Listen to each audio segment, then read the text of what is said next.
out of the 8 billion people we have on earth has gambled at least once in their life.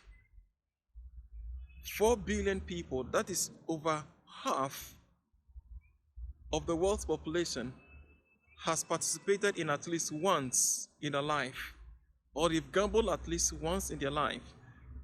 So is this a concern? Is this supposed to be a concern to the world, or is it supposed to be a concern to the Christian community? The church is supposed to be concerned. And are you as a person supposed to be concerned, especially for the future generation? These are some of the questions that we will be answering in this interview that I conducted with Dr. Phil. I hope that this interview will be a blessing to you. And if you like it, I want you to give a subscription to it and follow the channel, because there are more of these questions, more of these documentaries, more of these interviews that will be coming our way so that we can all learn from it. God will bless you, and let's have an interview with Dr. Phil. Hello, Dr. Phil. Welcome, and thank you for making time to talk to us and Grace Found Me about this particular topic. To all of you listening, Dr. Phil is a very, very brilliant man with doctorates in education, right? So I feel very honored, and I think we are all going to be blessed by this interview. And we are going to talk about gambling. And gambling is a very big industry right now in the world. And as Christians, what is our stand on gambling? We are going to look at some different topics about gambling. So not take much of the time, I want to invite all of you to this interview, and also invite Dr. Phil to this discussion. It's going to be more casual, more discussion based. And so, Dr. Phil, welcome to Grace Found Me. Well, thank you very much for having me, and I'm definitely blessed to have this opportunity to share with everyone just my take about gambling and its effect on the Christian community. And again, my perspective may be different from others, but nonetheless, I feel honored to be able to share to give you some insight from my perspective about this particular topic. Well, thank you very much. So let's start. What do you know about casino and gambling as a general topic? What ideas do you have, or what do you know about gambling? Well, I know gambling has been around for ages. I mean, from the beginning of time, there's always been some form of gambling. And you can trace gambling back to many civilizations around the world throughout time. So that's always been a part of the human experience.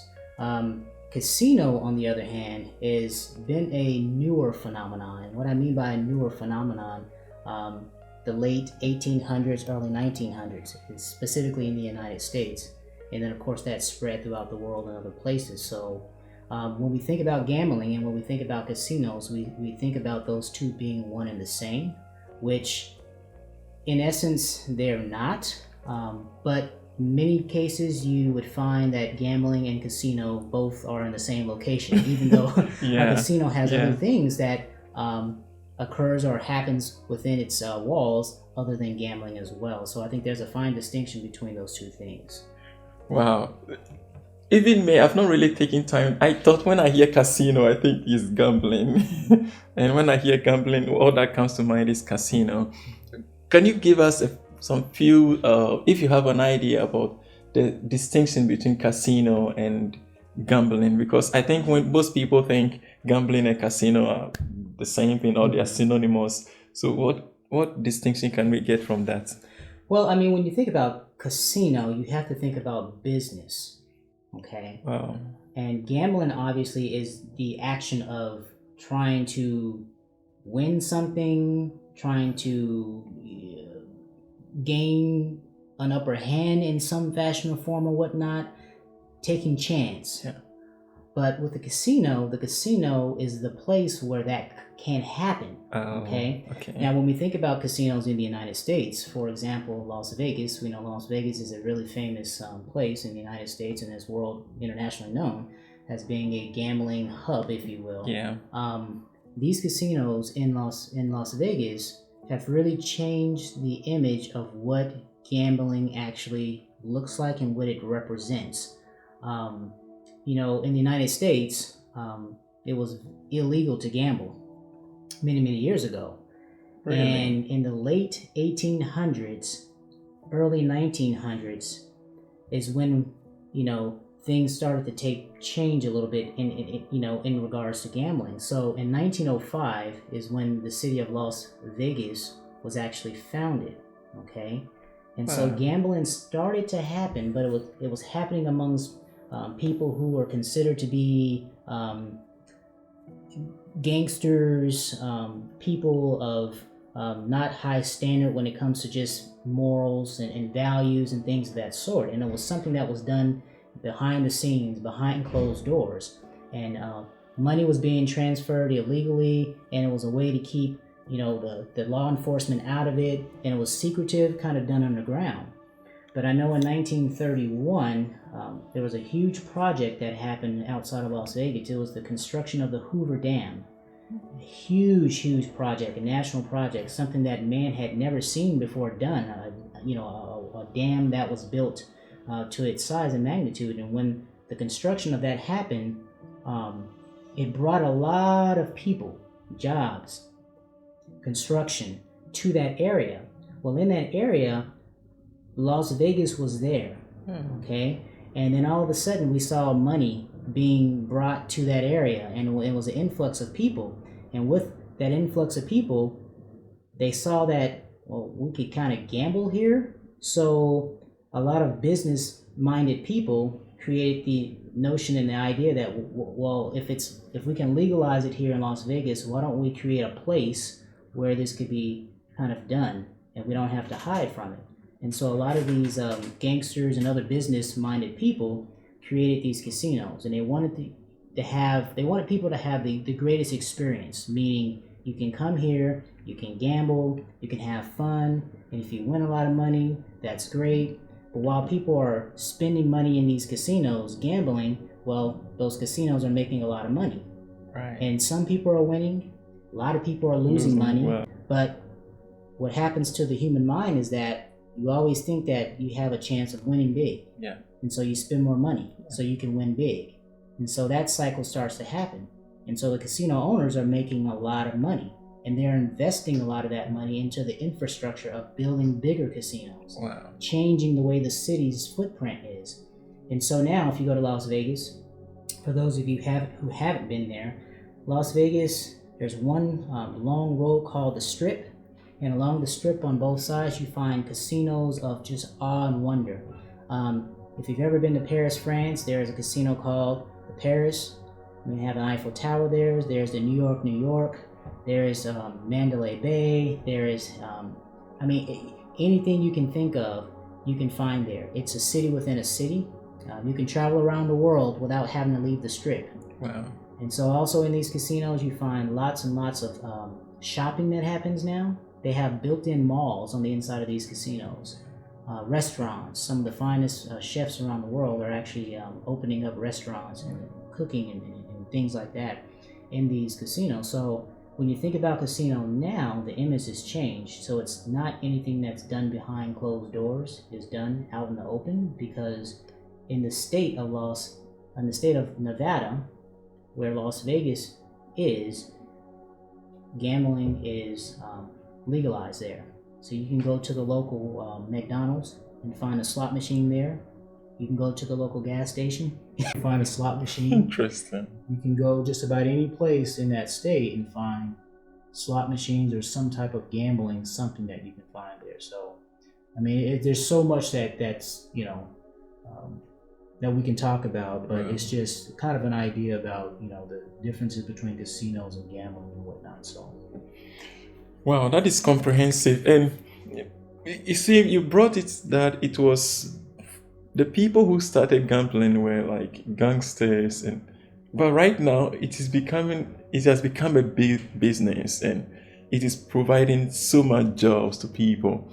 And so if you look at how it started and how it's going right now, will you classify gambling as a bad thing?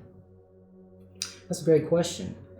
You have to think of it in terms of motivation. What is a person's motivation for gambling in the first place? Okay. If the motivation for gambling is to win a bunch of money, we all know, behaviorally speaking, that just wanting to win a bunch of money usually doesn't end up very well. So not even thinking of it in terms of being a Christian, but just thinking of it in terms of just living your life, in terms of not falling into any kind of big debt or the pattern of self-destruction of always thinking that you can get ahead and relying on yourself. So if you look at it from that perspective, most of the time nothing good comes from it. Even though we have lots of people who are addicted to it now.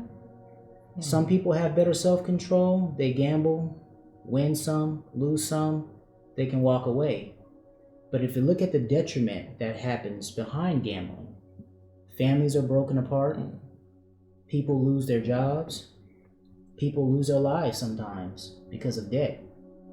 And then of course, you think of it from the moral perspective and a spiritual perspective, a Christian perspective, it goes against the doctrine and it goes against the true teachings of what Christ and what the church is actually about for a variety of different reasons.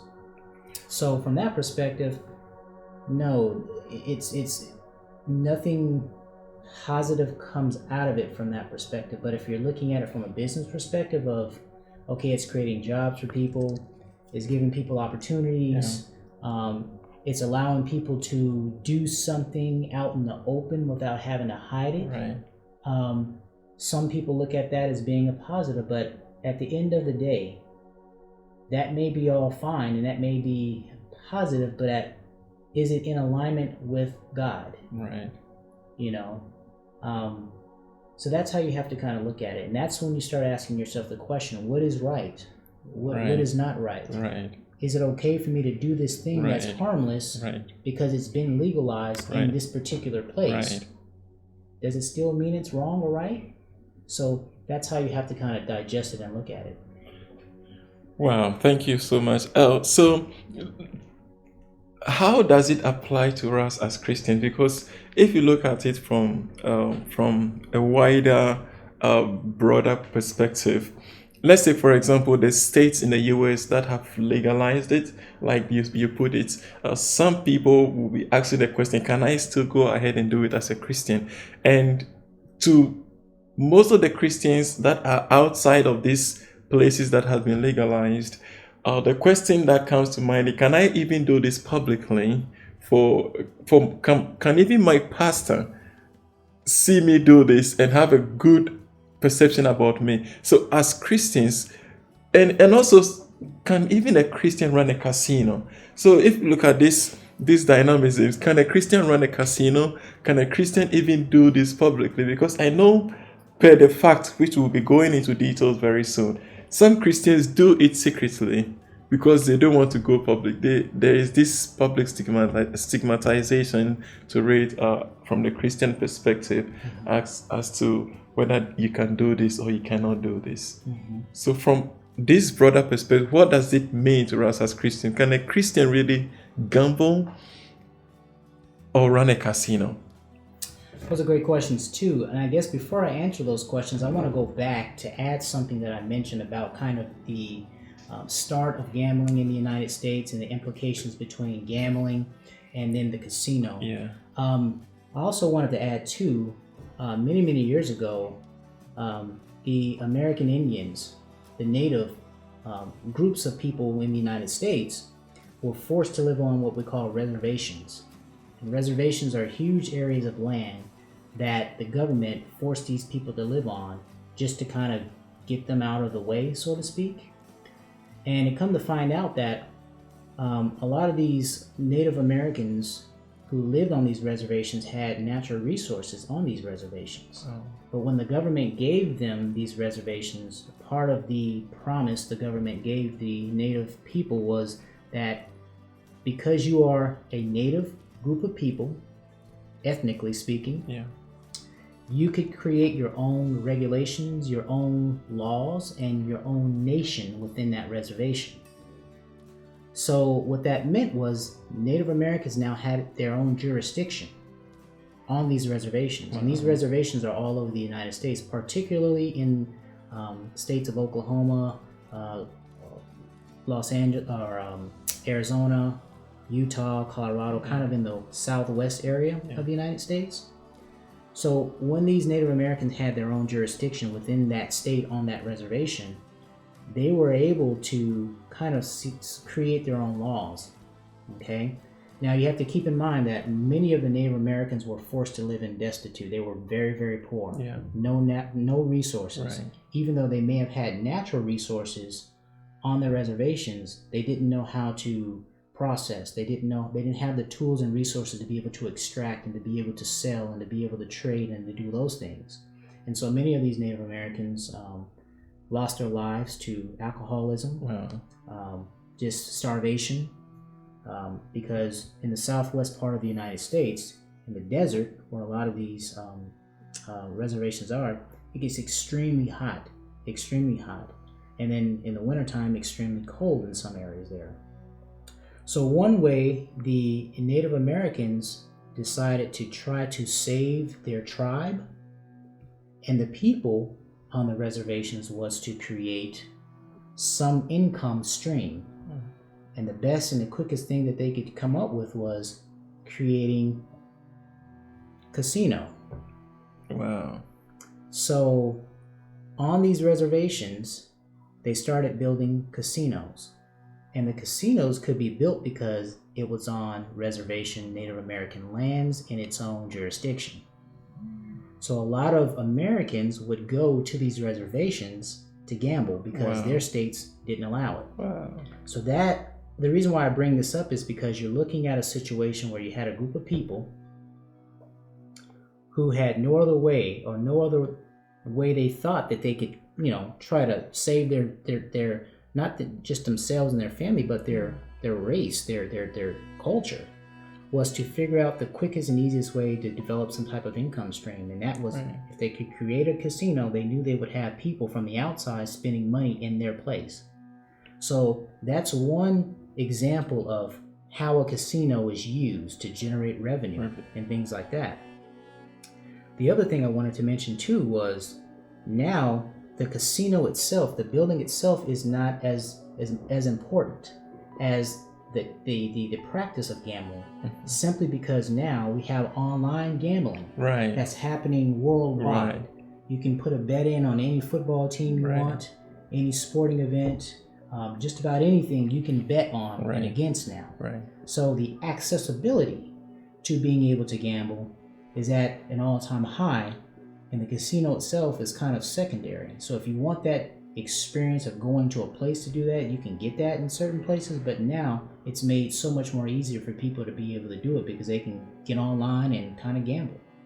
Now going back to the question of Christians gambling and running the businesses, again you have to think about motivation. Why would a Christian want to do it in the first place? What is their motivation to want to do it? If you were to ask a Christian why are they doing it, maybe, I can't speak for everyone and every Christian, but maybe 9 times out of 10 they would say because it's about the money. I personally haven't met a person who gambles and say, well, it's not about the money. So if you look at it from that perspective, it's a motivation about money. Another motivation could be, I'm in huge amount of debt already, and this could be a quick way for me to get out of debt. Okay? So it could be that. The other thing, psychologically speaking, if you have to do something and hide or try to prevent people from seeing you do it, is it the right thing to do? Do you feel guilty by doing it? And if you have this sense of guilt, maybe it's not the right thing to be doing. So again, the question is, should Christians gamble? Should they run those type of businesses? From my perspective, the answer is no. Others may disagree with it. But the reason why I say that is because, again, it goes back to your motivation. Where do you put your faith and trust? Is it yourself? Because that's what gambling is. Gambling is about taking a chance. Taking a chance at what? Well, we're supposed to have faith in Christ. That's where our trust is supposed to be. We rely not on our own understanding, but on what God gives us. You see? So gambling basically says, I'm going to take matters in my own hands and leave it up to chance to be able to meet my need. Need money? Maybe. Is that need getting out of debt? Maybe. I don't know what it is, but that motivation is a piece that you have to really think about as a Christian as to why you would open up a casino or why would you gamble in the first place. Wow, this is comprehensive. Thank you so much. I think we'll just move on with the second part, and the second part of this is about the number of people involved right now.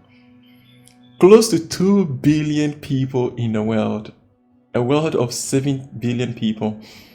And I think even if the world is 8 billion right now, it is 1/4 of the entire population of the world. And the statistics shows that it's growing.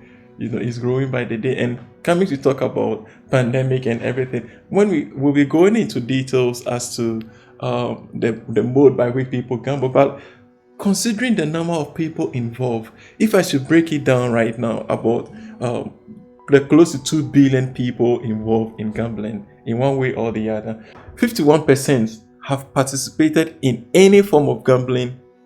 That is men. 51% of men have participated in any type of gambling, and 43% are women.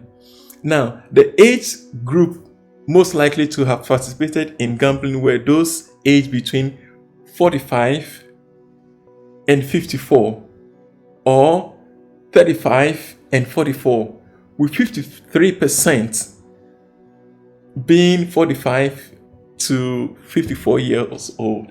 So if you look at it, for instance, like people of older generation are really those participating in this kind of gambling. You see, and those in the youngest and oldest, those in the youngest and oldest group had the lowest. Like if you go beyond 54 and below 45, they mostly don't participate much, but it doesn't mean that they don't participate at all. They still participate. Now, according to statistics, about 4.6 billion people have gambled at least once in their life, which is like more than half of the entire population of the world have participated in at least once in their life. But the active participants are between 1.6 billion to 2 billion people. Now, should the church be concerned about this particular number because it's growing? Should the church be concerned about this particular increasing number of gamblers if it is really bad? Yeah, I think we have to be very careful about looking at it from that perspective, because again, people's motivation for doing this is different. When you look at the statistics, if you're young, most casinos won't allow you in the casino 21 years of age. So there's that piece of it. And then, of course, most people nowadays in their 20s don't have any money. So they can't gamble. You can't gamble what you don't have. Okay, so that has affected the statistics. So that's that piece of it there. Okay. When you get in your 30s and in your 40s, at that point of life, you would have probably had kids, probably started working and started to have a little bit of money. And so now, because of being bogged down with work, family, trying to keep up with people's lives and things like that, you want to go out and have fun.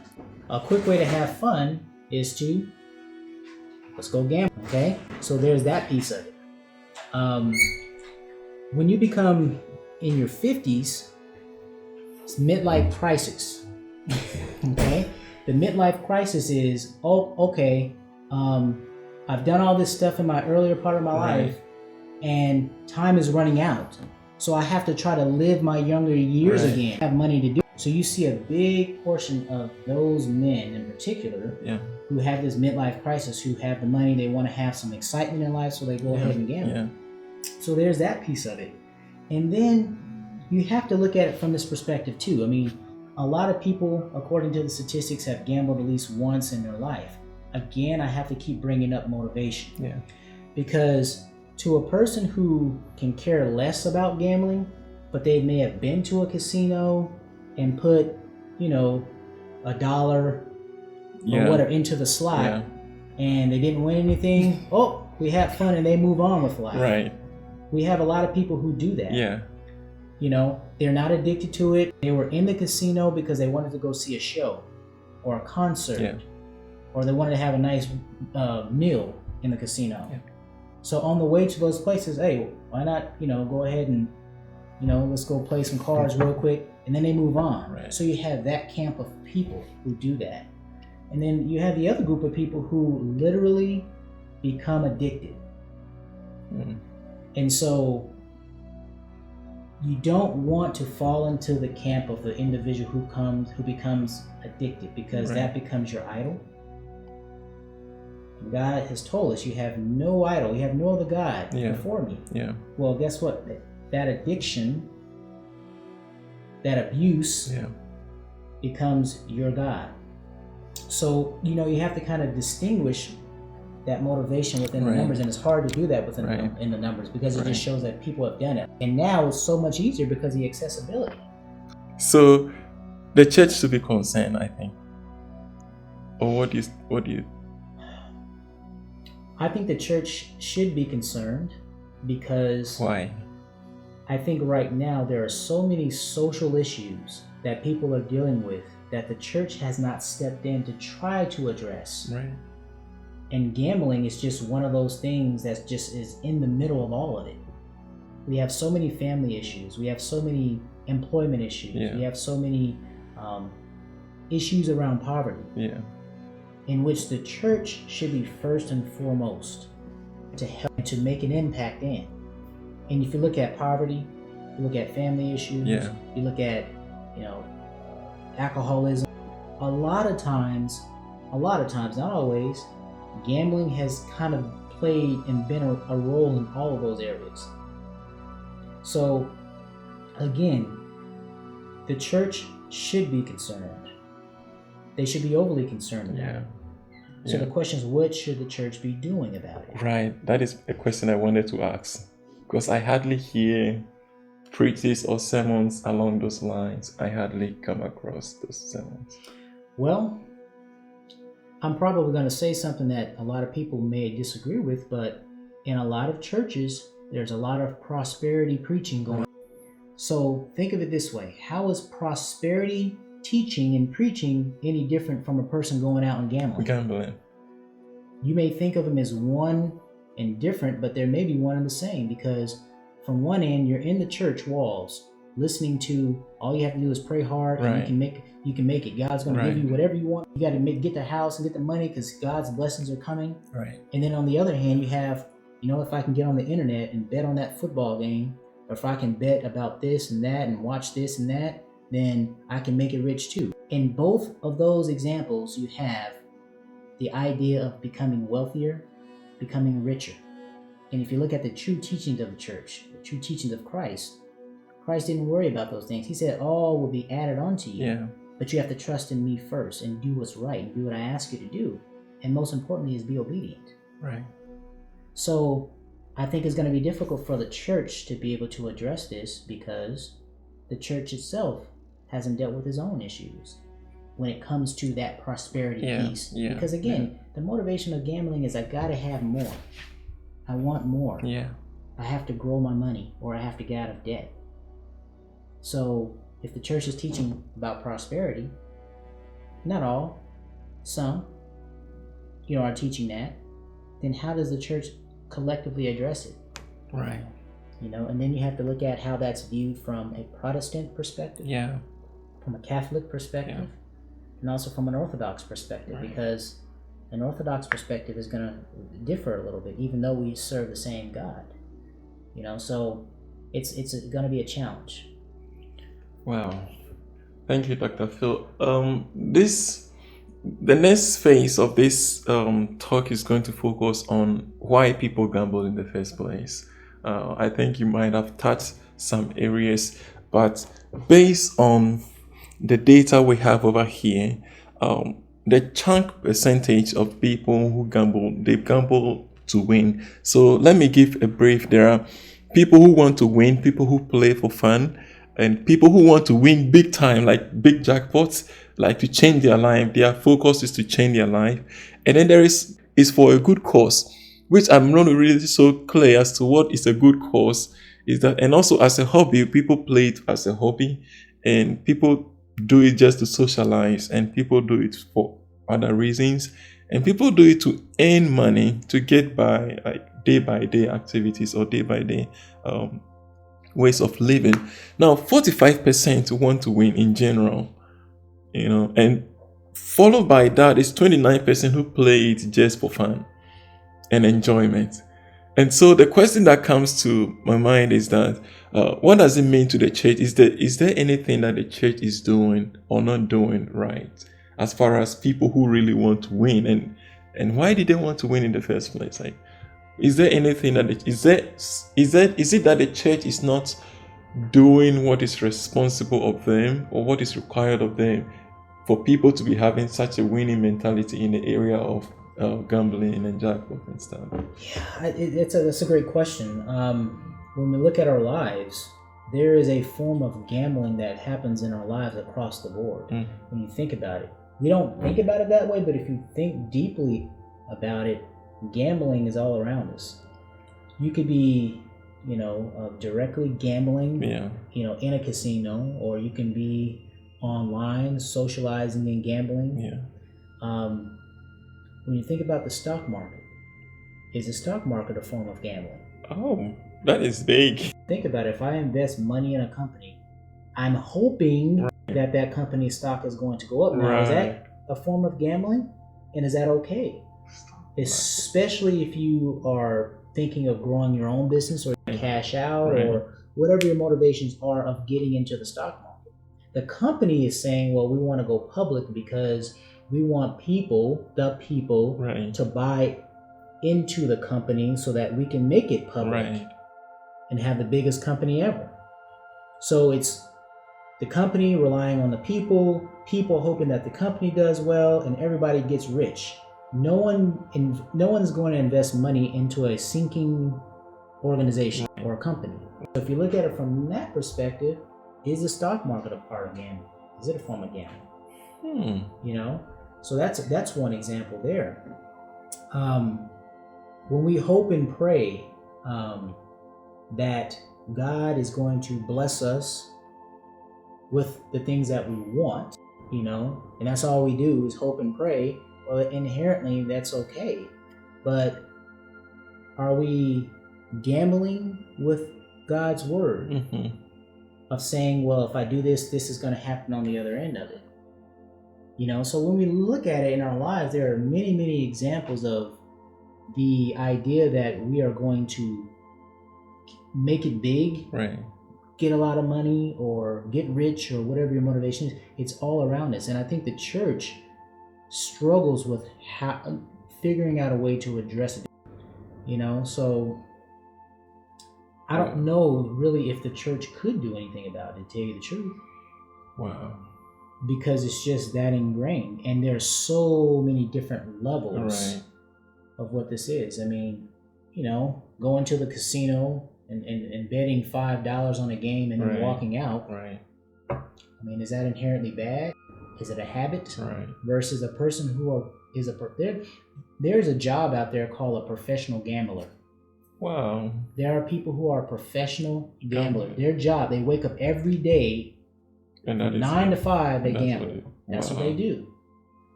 So looking at it from that perspective, do we accept that when it comes to, any other activity that could be and have a negative influence on us? People who are involved and have alcoholism, we wouldn't say that they're a professional drunk or whatever, we wouldn't say that, even though that's what they do every day. But in gambling, we've kind of said that, it's not so bad if you just stay out of trouble. And then people's livelihoods are based on their ability to make a quick buck, to make more quick bucks, and they become a professional gambler. Wow. So let me ask this hard question: should the church accept tithe from a gambler? Or let's take for somebody wins a big jackpot. It's like, I want this maybe $100 million, and I'm bringing a tithe of $10 million to the church? That's a great question. I think if the church is not aware of the money, giving the person who is actually giving the tithe, that's one thing. Versus you know exactly what that individual does. Right. You know exactly how the money was acquired. The church could step in and say, at this point, we probably want to make sure that we, as a church body, are not breaking any laws. Right. Number one, because you have to think about it. Churches are, in the United States, we call them a 501c3. They're non-profit. So the church's, aim is not to be a business to make a bunch of money. Yeah. The idea is that you take in the money, you take in the donations, you take in the revenue to be able to, impact your parishioners and your community and all that. Right. So if all of a sudden you're getting these huge donations from one person or particular, think about the repercussions of that. Because people, when they give things, a lot of people have strings attached. They always say, well, I just gave you $1 million, so therefore I have to have my name put on the pulpit. My name has to be this, and I'm going to make decisions now as to what's going on. I'm going to have control. So the church has to be very careful with that. I wouldn't accept that, knowing exactly the person and or how it was acquired. So you have to be really careful with that. And it's different in non-denominational Protestant churches because a lot of those non-denominational evangelical churches are big churches. Right. And you have thousands of people who attend versus, the old Southern Baptist church of 120 people. Right. There is a distinction. And then the Catholic Church does things different and the Orthodox Church does things different as well when it comes to tithes and offerings. And then, so the church, I put it this way, the church should do a better job of teaching the essence of what tithing is all about. Right. The 4 different types of giving. Right. The church doesn't do a good job of that. They don't teach about what tithing is. They don't teach about what alms giving is. Right. They don't teach about first fruits. You see, those are all different ways of giving that is written in the Word of God, but we just say tithe and offering, with no distinction. Well, there's this distinction in all that. That's another topic for another day. Wow. Wow, that's huge. That is really, really huge. I think you touched on the second part of the question because some people play for fun and also for employment. And that is even what drove me to ask the question as to if someone comes and says, okay, I want to give out this tithe and this is what I do for work. And will the church even be confident? And is it all the churches that will be confident to say that, hey, you cannot be a professional gambler and pay your tithe because we don't recognize gambling as a profession? Do you think all the churches will be able to do that? And considering maybe the churches have like utilities to pay, they have people to take care of, and those social responsibilities that come with all of our churches. Do you think all the churches will be able to confidently say that we cannot accept this money from you, or you cannot take this as a job? Yeah, I don't think so. I think a lot of churches will do everything in their power not to know where the money comes from. If you get my drift, and they'll turn a blind eye to that piece of it. And again, I can't speak for churches. I'm not a theologian. I am not a pastor. I am not, a person of the cloth, clergy, whatnot. But I can just tell you from just a regular old perspective that a lot of churches probably would just turn a blind eye and just say, I don't know where it came from or whatever. Whether they know or not, I don't know. But that's how I see it. But again, as a church, as the institution that is guiding God's people, when you go back to the Word of God, Samuel tells Saul that obedience is greater than sacrifice. Right. We think that if we sacrifice and give, then we'll be okay. And that's not necessarily God's plan. Because God doesn't necessarily care about that. We can't outgive God. Right. God has everything he needs. Our job is to trust in him and be obedient to him. So the church, has to kind of understand that there are going to be people involved doing things, that may be against the church. Right.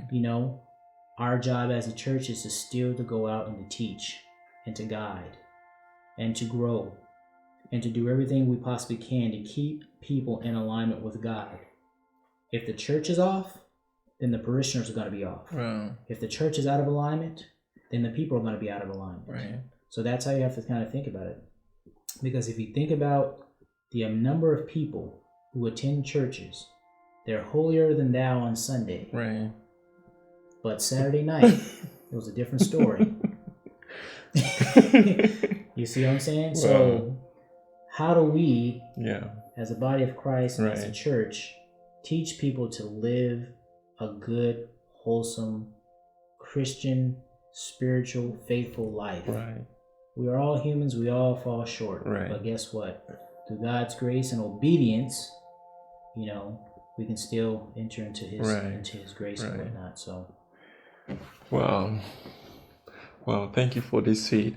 Now the next part is about what people gamble on, And it is a very big concern to me personally, because I feel like these are big areas of our lives. Now, we have the national lottery, which is like the 20%, and then we also have like 21%, and we have the Euro Millions, and then we have the tender ball. I don't even know what tender ball is. Mm-hmm. And then we have the hot picks. It's also another form of lottery. And then we have scratch cards. Mm-hmm. We have different types of gambling. And then the next part is betting, which has to do with either with soccer betting or with NBA betting or with any kind of game betting. Mm-hmm. So if you look at it from this perspective, it seems like our entertainment sectors, sports and entertainment sectors, which form the very, very significant part of our lives. We cannot live in a world without entertainment right now. I think it could be possible, but maybe a little bit boring. Mm-hmm. But our sports and entertainment world, that form a very significant part of our lives, had been the main target for this kind of gamblings and lotteries. Mm-hmm. Does it make it unsafe ground for Christians to take part in sports and entertainment, knowing that they will be a tool for such businesses? Because imagine someone playing soccer and someone maybe in NBA or anything, and they have become right now the tools upon which people gamble on. Does it make it unsafe for Christians to participate in sports and entertainment? Yeah, I would say no, because inherently playing the sport is fine. Right. There's no sin in playing and having a good time and showing off the gift that God has blessed you with, being an athlete or whatnot. Right. That inherently is okay. And you can't be responsible for what other people are doing in response to them watching and enjoying your gift. Right. So that's perfectly okay. Yeah. I mean, there's nothing wrong with that. It's just on the other side of that, we have taken any form of entertainment and just flipped it and said, "Yes, okay, let's have some type of gambling around it." Right. I mean, it's to the point now where we can go outside and we can gamble on the weather. Right. I bet you it's going to be what's the over under for the number of days it's going to rain or snow, or there's so many different things. And same thing as you brought up, a few moments ago about the scratch cards and lottery tickets. I mean, that's a form of gambling, and it's huge. The difference with that is, people are paying for these tickets and scratch cards, and that's where the money pool comes from. Right. So it's not like money's being taken away from people as much as it is put in a pool or put in a pot and given back. Right. So we just have to, it's a fine line. We just have to kind of really, really look at, is this activity becoming your idol? Is this activity replacing God? Right. Is this activity having any negative aspect or detriment to you as an individual, physically, emotionally, psychologically, spiritually? If the answer is no, take a step back then and say, okay, can I do this out in the open? Or if I do it, do I feel guilty? Right. And if the answer is yes, and those other questions are no, Right. you shouldn't do it. You know, Right. that's how you have to kind of think of it. It's a very fine, delicate issue, and no matter where you turn in life, there's some type of gambling happening. Stock market. People would totally disagree with me with this, but it is if you kind of think about it, because you're waiting. It's a chance that you may hit it big. Anytime you're taking a chance on something, in my opinion, it is a type of gambling something. Now, your definition of gambling in that regard could be what it needs to be. But Wow.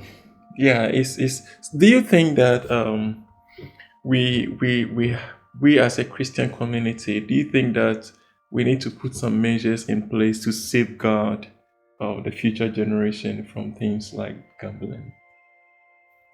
I would think so. And again, we have to be very careful about what it means to gamble. Because if I make the reference to the stock market, for example, people would just shout me down about that's not gambling, because it's ingrained in a part of a democratic society and an economy. It's a part of that steam engine that keeps it going. In a lot of jobs, you get they call a 401k or a retirement plan or some type of Roth IRA account or something. And a lot of that money is invested in other companies to help you grow your portfolio, so when you retire, you won't have to worry about anything. Is that inherently okay? Yes. But at the same time, is there any limits? Are you controlling that, or what is your motivation for it? Safeguards the church should put in place. I think the biggest thing the church can do with young people, I wouldn't even go down the road of saying that they should or shouldn't gamble, because that's a fight that you probably won't win. So you have to be strategic. What I would do as a church, the best way that we can address this issue is you have to teach young people financial literacy. They have to understand financial literacy. If the church spent more time of teaching young people how to manage money, then the urge for them to want to gamble probably wouldn't be as high, because they would know and understand how to manage their money, how to plan for the future. You don't have to go out and buy this every day, or you don't have to spend money here, or how do you pay for this, or how do you save or invest your money, or whatever. It tells us in the Word of God that a wise man invests his money 7 different ways. That's what Solomon says. And there are different ways that you can do that.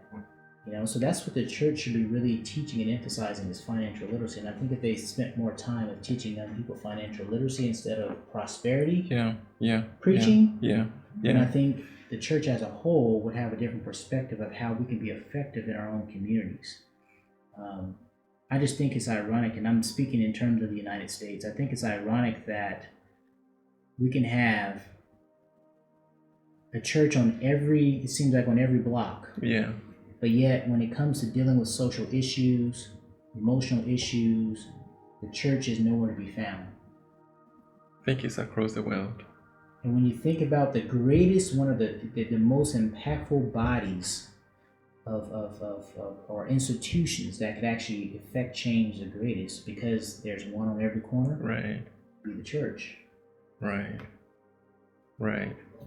Wow, this is powerful. This is a powerful response, and I believe that we are all being blessed by this. Now, the next aspect has to do with how people gamble. You see, I think the data shows that when gambling started, of course, there was nothing like internet and this kind of stuff. So it was mostly of an in-person thing. But we could see that the trend started shifting from in-person to online. And then it kept increasing and increasing. Now, this is also what happened, that when it got online, it was more of computer-based. But now it has shifted from computer to phone, so you can carry it with you everywhere you go. Your phone is with you all the time. And the data shows that there is a sharp increase of people gambling as a result of the online-based system. And because they can easily access it from their phone anywhere they are in the world, they can easily gamble. It can be even on their bed. They can just have it and then begin to bet on it. Do you think that how could a Christian be protected or not be drawn into this? Because it's like it's everywhere and there are advertisements everywhere. How can a Christian be protected and not be drawn into this kind of gambling, knowing that even if you open your eyes, like everywhere you are, you see any type of gambling advertisement? How can the Christian be protected from this? Well, I think the Christian people can't be protected from it because it's a part of the world that we are in and embedded in right now. But the way that we can keep ourselves in alignment with God again is how the church is teaching its people about financial literacy, about how do you manage your life according to God's word. And that has to be the driving force. Sermons and what programs churches have to be relevant to today. You can't get behind the pulpit and just preach, this, line by line, expository sermon, and hope that people just walk away with a good message. You have to make things relevant to your audience and to people in today's world. It's no different than being an educator. Students in your class and whatnot. You have to do everything you can to have a strong intro, a strong what we call anticipatory set. You have to get these kids involved. You have to get them. You have to understand who they are to reach them, to get them to be able to learn what it is you're teaching. So that same practice has to happen within the church. If you play a sport, for example, you have a coach. That coach is a powerful instructor, powerful teacher, especially the real good ones, because they understand the individual athlete. And what do? They coach and teach and guide in live time. So in practice, what do? Coach is always just coaching, do it right, until you're able to do what you have to do to perform. The church has to kind of do the same thing in regards to that kind of, I'm right here with you. I'm teaching. I'm guiding. Here's some more resources. Here's something else. So we have to make the Word of God relevant to people today without watering down the Word of God, without changing the Word of God. The Word of God is the same yesterday, today, and it will always be. That's the God we serve. So just because the world is doing this doesn't necessarily mean that we as Christian people should be doing it as well. So there has to be a lot more teaching and guiding around this area of gambling, what the distinctions are, what does the Word of God say about it, how does it align to our day-to-day lives. We know that Christians 300 years ago in the world didn't have to necessarily deal with this today. So how do we make it relevant to today without, again, watering down the Word of God? And that's how I think that we can kind of stay in alignment. We have to teach our people financial literacy. We have to do that, because if we don't do that, it's very difficult for people to make ends meet.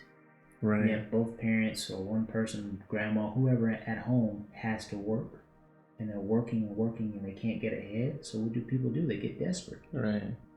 Instead of leaning on God, asking God for direction, staying in alignment with His word, we take matters in our own hand. And the quick way that we have learned nowadays to do this is to get online and to see if we can win. If I have $5, can I turn that $5 into $500? Because that's our mentality. And it's not just gambling; it's across the board, in anything, in business. How do I make this cool $1 million into $100 million empire overnight? Or how do I do this or that or whatever?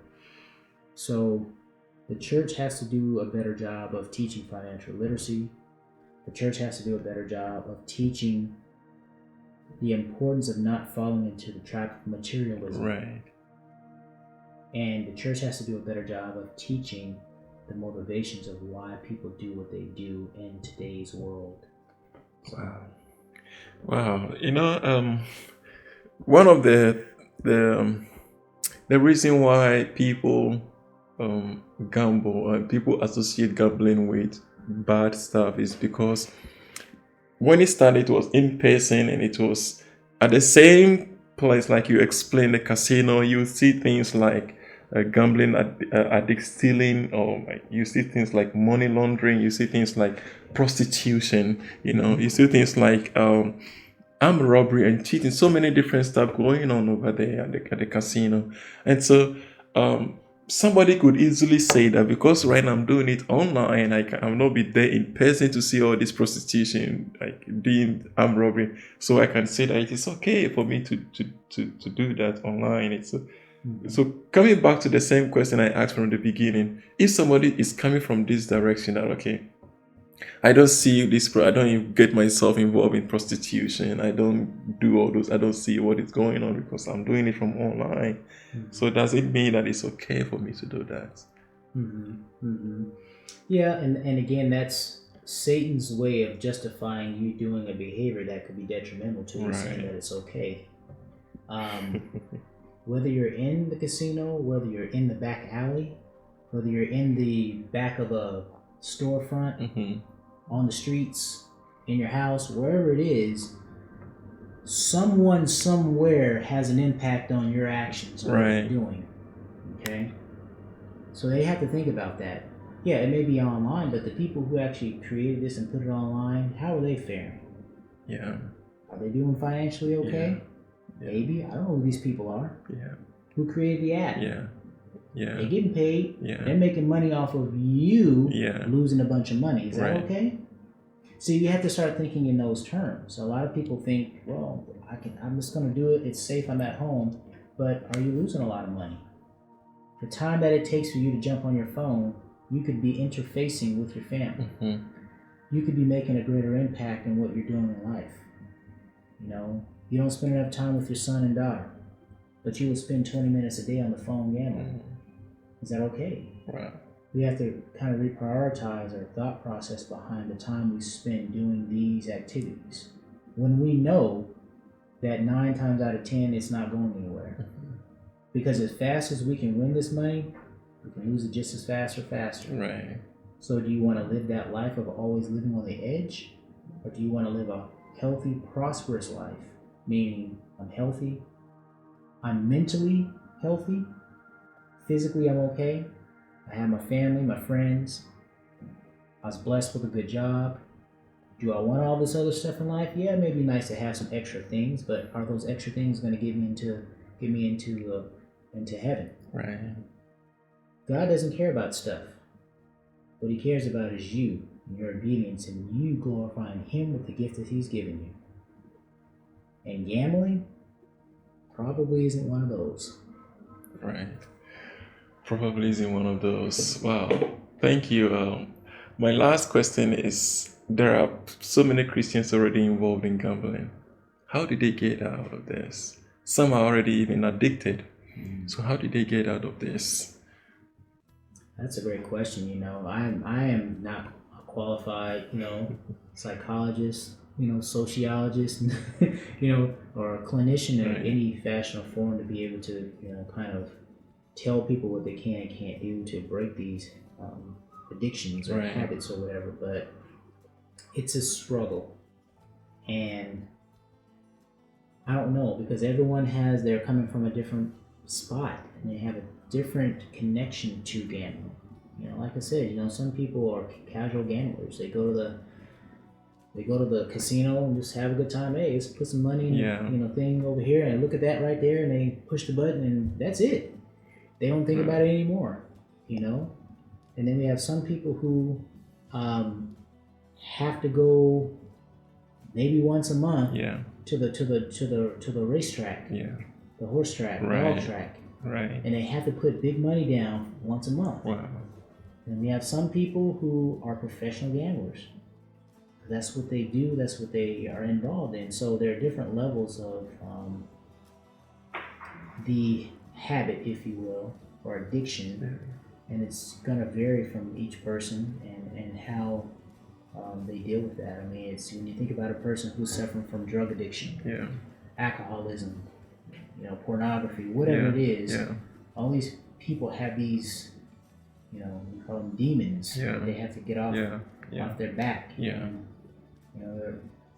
people handle it different. Some people don't need any outside help. They can wake up one day and someone, God spoke to them, and then they let it go, and they're good. That's it. And then some people deal with the issue for the rest of their life, Wow. but they have to have some interventions or whatever that needs to happen. So all we can do is hope and pray that people who are involved, nothing bad physically Right. comes upon them. Their family stays intact. They don't get in trouble legally, financially, and those things. So it's a tough question, but that's something that we have to get more clinicians involved. But that's again goes back to what I was saying earlier about the church and how the church hasn't done what it needs to do. A church on every corner, okay, one of the biggest institutions, especially in the West, when you think about it, but yet they can't galvanize resources like having the right clinicians or partnerships with clinicians, Christian-based, clinicians, doctors, psychiatrists, psychologists, sociologists. They won't galvanize those resources to have those partnerships with people to help the Christian people, and not just Christians, but people in general. But we want to still use this time and money to grow campuses of churches and have all these other things that gives us the illusion that people are prospering in the church because it's all based on prosperity, and all that and stuff. So I don't know. We just have to take a step back, and there's so many things that the church and we can be doing as a Christian group that it's just not happening right now. Wow. Thank you.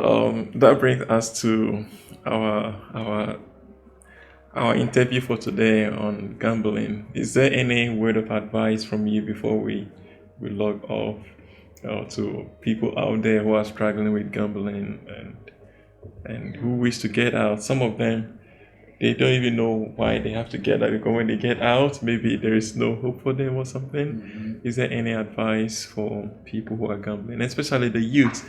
I'm doing this specifically for the youth because I feel like we have more energy, we have more life, mm-hmm. and so we don't really have to spend our time doing this stuff. We should go out there and change lives rather having things like this control us. So is there any advice from your end? Yeah, the only piece of advice that I probably would pass on would be, think about the gift that God has given you. It doesn't matter if you're from a household that lives in poverty, or you're from a household in which all your family members aren't there, or maybe you don't even know who your parents are. It doesn't matter your background. Think about the gift that God has given you. He's given all of us a gift. And then once you can think about that, think about, how do I develop that gift? And how do I honor God with that gift? Because when you're involved in gambling, that probably isn't the gift that God has given you. You are trying to supplement that activity with something that you are trying to do or aren't doing. So think about that gift that God has given you. Develop that gift. Find someone who could mentor, help you along the way, guide you along the way to develop that gift to glorify God. And I guarantee you, if you do that and put God first and glorify Him, He's going to take care of you. And you have to realize God's timing in doing what He's going to do is not our timing, but it's always the perfect timing. And that's what faith and trust you have to have in Him, and He'll take care of the rest. Well, God bless you, Dr. Phil, for making time. We hope to have more of this kind of interviews with you. God bless you. Definitely.